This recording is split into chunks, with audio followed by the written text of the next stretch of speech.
কোথাও ভুল বোঝাবুঝি হতে পারে, ক্ষণিকের জন্য কোথাও দূরত্ব তৈরি হতে পারে, কিন্তু এর অর্থ এটা নয় যে সে দলের বাইরে চলে গেছেন।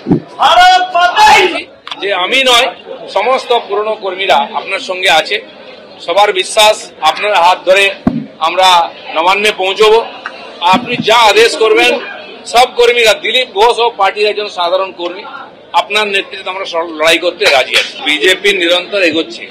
প্রিয় দর্শক, আপনারা দেখছেন সংবাদ সারাদের নিউজ চ্যানেল সাদা বাংলায় রাজনীতির কথা।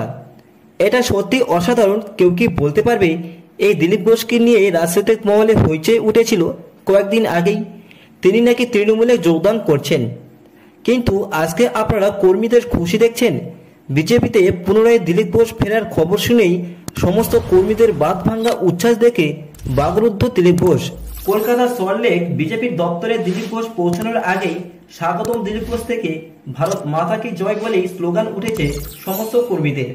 দিলীপ ঘোষ সেইখানে শ্রমিক ভট্টাচার্যকে সৌজন্য জানাতেই পৌঁছেছিলেন। আর এদের দুজনের সাক্ষাৎ যেন বিজেপি পার্টির এক নতুন অধ্যায়ের সূচনা আরম্ভ হলো।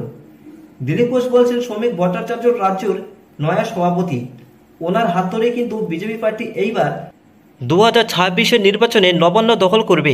দিলীপ ঘোষ কতটা সম্মান দিয়ে কথা বলছেন শ্রমিক বাবুকে, কতটা বিশ্বাস করে, কতটা ভরসা রেখে কথাটি বলতে পারছেন, এইটা থেকে কর্মীরা সবাই খুশি হয়েছেন। দলের মধ্যে আবার হারানো হিরে ফিরিয়ে পাওয়া গিয়েছে।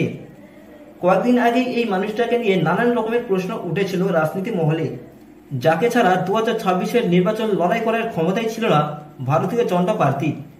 এইটা কিন্তু শ্রমিক ভট্টাচার্য খুব ভালো করেই জানতেন, আর তার জন্যই কিন্তু তিনি সভাপতির দায়িত্ব নেওয়ার পরেই বলেছিলেন দিলীপ ঘোষ গেছেন কোথায় যে ফিরে আসবেন।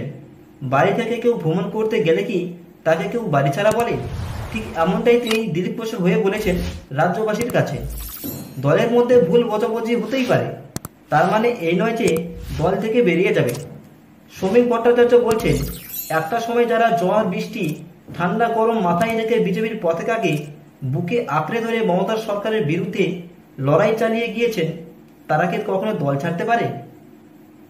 নতুন অধ্যায়ের মধ্যে যে সূত্রপাতটি হয়ে গেল তা কিন্তু পরিষ্কার বোঝা যাচ্ছে।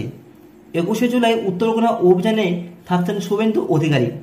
একদিকে 21শে জুলাই রাজপথ কাঁপাবেন তৃণমূলের মুখ্যমন্ত্রী মমতা বন্দ্যোপাধ্যায় ও অভিষেক বন্দ্যোপাধ্যায়, তারা তাদের কর্মীদের চমক দেবেন। আর পাল্টা জবাবে শুভেন্দু অধিকারী উত্তরকোনা নারী সুরক্ষা অভিযান করবেন, বাংলার মানুষদের বার্তা দেবেন 21শে জুলাই এই দিনটি একটি ঐতিহাসিক দিন হতে চলেছে। উত্তরবঙ্গে শুভেন্দু অধিকারী দেখাবেন মাটি সরে যাচ্ছে না বিজেপির পায়ের তলা থেকে। তিনি মমতা বন্দ্যোপাধ্যায়কে চমক কাকে বলেন 21শে জুলাই সেদিন দেখাবেন। হাজার হাজার কর্মীদেরকে সাথে নিয়ে তিনি উত্তরকোনা অভিযান করে দেখাবেন মমতা বন্দ্যোপাধ্যায়কে। সবচেয়ে যেটা বড় খবর সেটি হলো 21শে জুলাই সেই দিনে কিন্তু দিলীপ ঘোষ পূর্ব মেদিনীপুরে যাবেন এক বিশাল মিছিলের প্রস্তুতি নিয়ে। মেদিনীপুরে দিলীপ ঘোষের হাতের তালুর মতন পরিষ্কার। আর এই সভা থেকেই শ্রমিক ভট্টাচার্য 2026-এর নির্বাচনের লড়াইয়ের জন্য জেলা সভা শুরু করবেন। আর তারপরের দিন থেকেই তিনি প্রত্যেকটা নিচু লেভেলের কর্মীদের সাথে সাক্ষাৎকার করবেন, তাদের কথা শুনবেন। এখান থেকেই কিন্তু বিজেপির এক নতুন অধ্যায়, এক নতুন লড়াই কিন্তু শুরু হতে চলেছে 2026-এর জন্য। শ্রমিক ভট্টাচার্য বলছেন আমি দলের সমস্ত পুরনো এবং নতুন বিজেপির সৈনিকদের সাথে নিয়েই লড়াই করতে চাই। যারা এতদিন ধরে বাঁচিয়ে রেখেছেন এই দলটিকে, তাদেরকে আমি স্যালুট জানাই। নতুন সারির নতুন ব্রিগেডে নতুন কর্মীদের প্রয়োজন আছে, কারণ সোনার বাংলাকে চোরেদের হাত থেকে বাঁচানোর দায়িত্ব কিন্তু এখন আপনাদের হাতে। প্রিয় দর্শক, আপনাদের কাছে আমার অনুরোধ রইল এই ভিডিওটি প্রত্যেক বিজেপি কর্মীদের কাছে প্রচুর পরিমাণে শেয়ার করে দিন, যাতে প্রত্যেকের কাছে পৌঁছে যেতে পারে। এবং রাজ্যের সমস্ত খবর প্রত্যেক দিন দেখতে অবশ্যই আপনারা এই চ্যানেলটিকে সাবস্ক্রাইব করুন, যাতে পরবর্তী ভিডিওগুলি আপনাদের কাছে সঙ্গে সঙ্গে পৌঁছে যেতে পারে। প্রিয় দর্শক, দেখা হচ্ছে আপনাদের সঙ্গে নতুন কোনো এক বিষয়ে, নতুন কোনো খবরে। ততক্ষণে দেখতে থাকুন, সুস্থ থাকুন। ধন্যবাদ।